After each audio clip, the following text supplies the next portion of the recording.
Why, Assalamu alaikum wa rahmatullahi wa barakatuh. This is Macalin Mohamed Bashe with another live lesson here at Kalam College Hargeysa. In today's lesson, we're going to look at greetings in English. How to greet someone in English.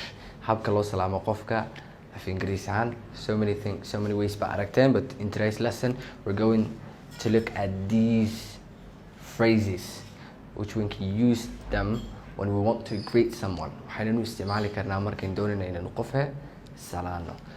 Okay, marka waan isla eegaynaa, but before we start the lesson, what I want you to do is basically inaad xasuusnaataan, this is a live lesson, so mar kasta waxaa ku dadaashaan number 1, your name and where you watching from, inaad ila soo wadaagtaan iyo magacaaga iyo halkaad ka daawanayso, magacaaga iyo halkaad ka daawanayso. Okay, waxaan isla eegaynaa casharkeen wuxuu ku saabsan yahay maalinkan maanta maxay greetings.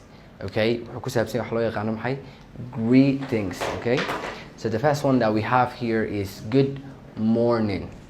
Pronunciation keeda waa qalad waa inaad saxdaa. Okay, good morning, good morning. Subaxnimo waa wanaagsan. You can also say good afternoon, good afternoon. Okay, waxaan ka soo qaatun good morning, but you can always change here, depends on what waxay ku xirnaanaysaa timekii xilliga aad joogto. For example, if it's a morning, you can say good morning, good morning my friend, good morning. Subaxnimo waa wanaagsan. You can also say good afternoon, good afternoon, good evening, good evening. Fiidnimo wanaagsan. And when you're about to go to sleep or when you're about to leave, waxaad dhahaysaa good night. Hey, good night, I'm about to sleep. Good night, good night. Okay, the second one that we have here is morning. Morning, morning is another way of saying good morning. It's more casual. This one is more casual. Okay, but this one is formal. Formal, then we are more casual. Okay, for example, my friend, family, someone that I know very well, or we see each other every day, I can say, instead of saying good morning, I can say hey morning, mornings, instead of saying good morning. Good. The third one that we have here is how are you. How are you. Markasta waan maqalnaa laakiin dhawa qeeday saxinaa. How are you. How are you. How are you. There's another way that you can say how are you. Sometimes we say how are you doing. How are you doing. How are you doing. Good. The next one that we have here is how are things. How are things. How are things. You can use this one also. How are things. For example, for your friends, family, and someone that you know very well, waxaad isticmaali kartaa how are things. How are things. How's everything? You know, basically means how's everything. How is everything? Okay. How's it going? How is it going? How's it going?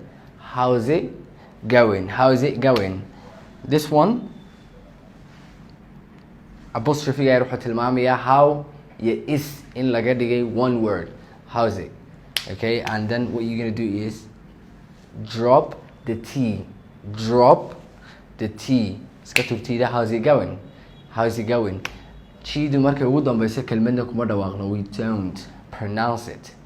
I am writing ma dhihi karayo, so I will say, instead of saying writing, I'll say I'm writing, I'm reading, I'm looking. Okay? What's new? What's new? What is new? What's new? What's new? It's good to see you. It's good to see you. It's good to see you. Here we have good and to. Here we have a D sound, D baa ku jirta, and T. Both of them isku meel baa dhawaqa badanaa laga soo qaadaa, carabku isku dhow yahay, so one of them baynu ka isticmaalnaa. It's good to see you. Instead of pronouncing the D, you're just gonna say good to. Good to see you. It's good to see you. When you haven't seen someone for a while, instead of saying how are you all the time, aad ku celcelin lahayd, qofkina waa inaad dareensiisaa that you're actually happy and glad to see him, and it's good to see you. It's good to see you. You know, it's good to see you. It's been a while, so it's good to see you. It's not a bad thing. So today we were looking at greetings. First of all, there are many ways that you can greet someone in English, but the best one that you can start with, if it's really, really formal, hadday tahay waxa weeyaan aan waqtiga ka bilowdo. Hello, good morning, good afternoon, good evening, and then ask the person how is he doing and things like that. We usually use how are you. You can also use how are you doing. Both of them, they're formal. Morning or mornings, they're more casual. They are more casual. Here we have how's it going, how are things, and what's new. What's new? These three, you can use them for informal situations like your friends and your family, but not in a formal way. They're not formal. waxaa isticmaali kartaa informal way, more casual. dadka isku fiican tihiin asxaabta and things like that waa isticmaalaysaa. It's good to see you. qof aad waxoogaa kala maqnaydeen.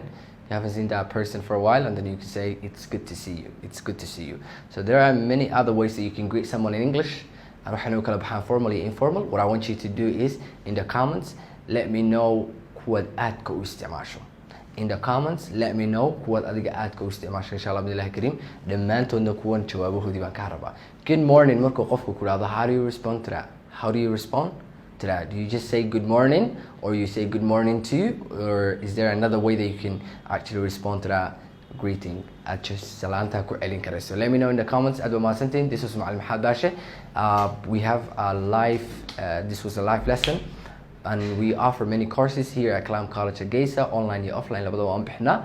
marka insha Allah billahi kariim nambarada xagga sare nagala soo xiriiri doontaan hadda doonaysan luqadaha horumariso sida waxa loo yaqaano Ingiriisiga, Carabiga, also iyo Quraanka Kariimkaba iyo Soomaaliga. aad waa mahadsantihiin. Assalaamu calaykum waraxmatullaahi wabarakaatuh.